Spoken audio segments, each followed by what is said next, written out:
নমস্কার প্রিয় দর্শক বন্ধুরা, জ্ঞান ভান্ডার পক্ষ থেকে আমি শ্রী সন্তু চক্রবর্তী আপনাদের সকলকে এই চ্যানেলে স্বাগত জানাচ্ছি।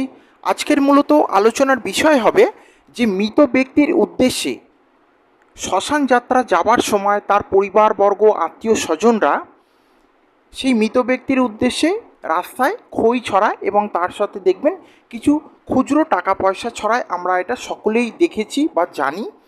মূলত খইটা কার উদ্দেশ্যে ছড়ানো হয় বা খুচরো যে টাকা পয়সা এটি মূলত কার উদ্দেশ্যে ছড়ানো হয়।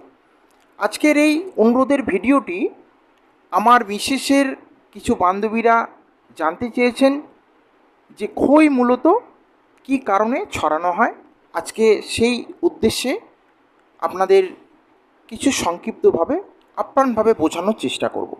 দেখুন, আমরা সকলেই নানান জায়গায় ঘুরতে ভালোবাসি। বিশেষ করে কিছু মানুষ আছেন তীর্থস্থান, মন্দিরে, এই ধরনের দর্শনীয় জায়গায় তারা খুব ঘুরতে পছন্দ করেন এবং আমিও তাদের মধ্যে একজন, যে আমি তীর্থস্থান এবং মন্দিরে ঘুরতে খুব ভালোবাসি। আমরা সকলেই তীর্থস্থান বা মন্দিরে গেলে দেখবেন বাড়ি থেকে কিছু খুচরো টাকা পয়সা ইত্যাদি নিয়ে যাই। কেন না, মন্দিরের আশেপাশে কোনো গরিব মানুষ যদি বসে থাকেন বা আমরা কোনো গরিব মানুষকে যদি দেখতে পাই, তাদের উদ্দেশ্যে কিছু না কিছু টাকা পয়সা দিয়ে সাহায্য করবার চেষ্টা করি। এবং সেই মন্দিরের আশেপাশে বা তীর্থস্থানের আশেপাশে কোনো পশু পাখি যদি থাকে, আমরা দোকান থেকে তাদেরকে কিছু কিনে দেওয়ার আপ্রাণ চেষ্টা করি। এটি মূলত কেন করি না, পুণ্য অর্জনের জন্য করি এবং তাদের থেকে আমরা যে আশীর্বাদ পাবো, আমাদের সন্তান পরিবারের সকলে যেন ভালো থাকি, আমাদের বিপদ আপদ নানান ধরনের বাধা বিঘ্ন যাতে দূর হয়, সেই কারণের জন্য আমরা এই দান ধ্যান করে থাকি।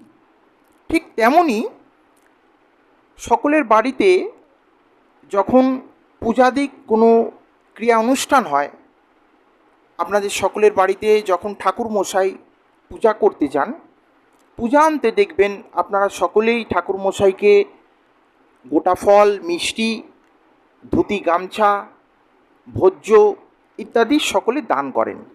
অনেকে এটা জেনে করেন, অনেকে এটা কী কারণে দান করেন সেটা কিন্তু অনেকেই জানে না। মূলত এটা দান করার উদ্দেশ্য হচ্ছে যে যজমান সেই ঠাকুরমশাইকে দান করবেন, সেই যজমানের যাতে বৃহস্পতির পাওয়ার খুব শুভ হয়, ভালো হয়। আমরা যেমন পোখরাজ ধারণ করে থাকি বা বামুনহাটি মূল বা সোনা ইত্যাদি যেমন ধারণ করে থাকি, এটিও একটি শাস্ত্রের মত এবং জ্যোতিষশাস্ত্রের মত যে কোনো ব্যক্তি যদি ফলদান না করে তিনি কিন্তু ফল পাবেন না। এবং বস্ত্র এবং অন্যান্য এই যে ভোজ্য দান করলে কি বৃহস্পতি দেব সন্তুষ্ট হন, মা লক্ষ্মী দেবী সন্তুষ্ট হন, তার সেই যজমানের প্রতি তিনি কৃপা লাভ করবেন। অর্থাৎ মা লক্ষ্মী সেই যজমানকে কৃপা করবেন, তার যেন মঙ্গল হয়, গৃহে শান্তি হয় এবং ছেলে মেয়েদের যেন ভালো হয়। এই উদ্দেশ্যেই কিন্তু আমরা ঠাকুরমশাইদের দান করে থাকি। এবং আপনারা হয়তো অনেকে জানেন যে ভোজ্যদানের সাথে দেখবেন সর্ষের তেলও ঠাকুরমশাইকে দান করা হয়।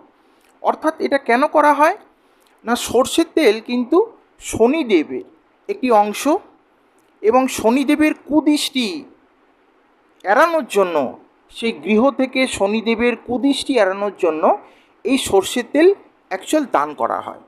ঠিক একই অর্থে মৃতদেহের সেই মৃতের শান্তির জন্য, অর্থাৎ মৃতের আত্মার শান্তির জন্য তার পরিবারবর্গ, আত্মীয় স্বজন এই খই দান করে থাকে। কার উদ্দেশ্যে না, পশু পাখিদের উদ্দেশ্যে।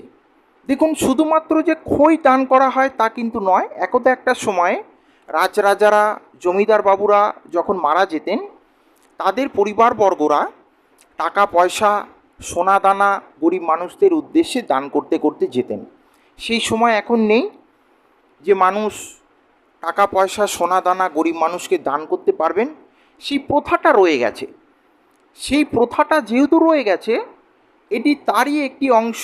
দেখবেন খইয়ের সাথে কিছু খুচরো টাকা পয়সা ছড়ানো হয় যাতে গরিব মানুষদের উদ্দেশ্যে ওই খুচরো পয়সাগুলো দেওয়া হয়। এটি মূলত একটি কারণ, যাতে পুণ্য অর্জন লাভ করতে পারে সেই পরিবার, এবং যে ব্যক্তি মারা গেছে তার আত্মার শান্তির জন্য এটি ক্রিয়া।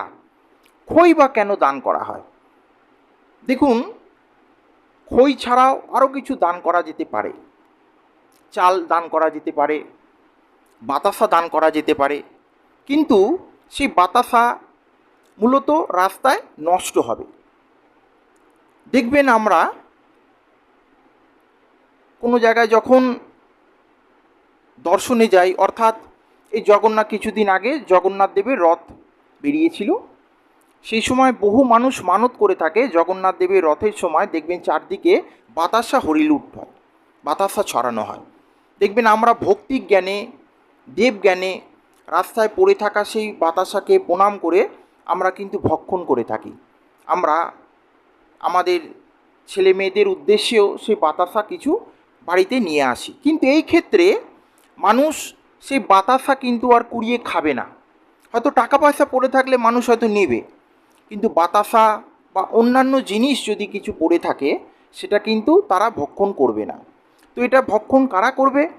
না রাস্তার কুকুর, কোনো পাখি। তো সেই উদ্দেশ্যে খইটা দেখবেন অতীব কম দাম এবং খুবই হালকা, পরিমাণে অনেক বেশি হবে।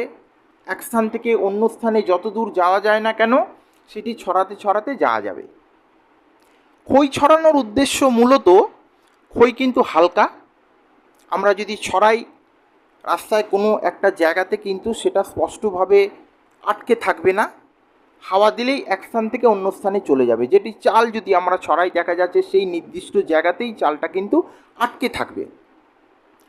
খই ছড়ানোর মূলত আরেকটি কারণ আমরা সকলেই অবগত, যে খই কিন্তু আমাদের হিন্দু সনাতন দেবদেবীদের, বিশেষ করে মা লক্ষ্মী, শ্রী বিষ্ণু, নারায়ণ, ষষ্ঠী দেবী, দুর্গা দেবী, কালী দেবী, আমরা যে কোনো দেবদেবীর যে পূজা করে থাকি, দেখবেন খই, চিড়ে, মুরগি ইত্যাদি আমরা দেবদেবীর উদ্দেশ্যে নিবেদন করি। তা খই কিন্তু বেশিরভাগ দেবদেবীর কিন্তু প্রিয় খাবার। তো এখানে কিন্তু কোনো দেবদেবীর উদ্দেশ্যে কিন্তু খই ছড়ানো হয় না। এখানে দেবদেবীদের বাহন অর্থাৎ কাক, কুকুর, তাদের উদ্দেশ্যে ছড়ানো হয়, যাতে প্রাণীরা অভুক্ত না থাকে, কিছু অন্তত খেতে পারে। সেই মৃত ব্যক্তির আত্মার শান্তির জন্য তার পরিবারবর্গ এই ক্রিয়াটি করে থাকে। তো নমস্কার প্রিয় দর্শক বন্ধুরা, এই ছোট্ট ভিডিওটি আপনাদের যদি ভালো লাগে চ্যানেলটিকে লাইক করবেন, চ্যানেলটিকে সাবস্ক্রাইব করবেন। নমস্কার।